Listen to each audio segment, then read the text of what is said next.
بسم اللہ الرحمن الرحیم۔ السلام علیکم ناظرین، نئی ویڈیو کے ساتھ ڈاکٹر آصف حمید حاضر ہے۔ آج پیش ہے آپ کے لیے ایک نثری نظم، اور اس کا عنوان ہے وہ منظر بھول گیا ہوں اب۔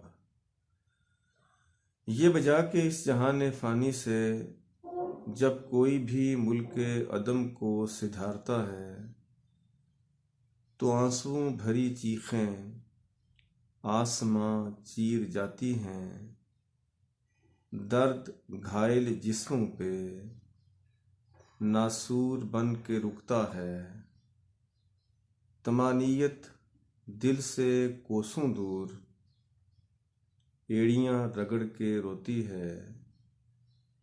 لیکن مجھے تو کچھ بھی یاد نہیں کہ عالم ارواح سے اس جہاں میں آنے پر جدائی کے مناظر کا رنگ کیسا ہوتا تھا۔ اس کے ساتھ ہی ڈاکٹر آصف حمید کو اجازت۔ اللہ حافظ۔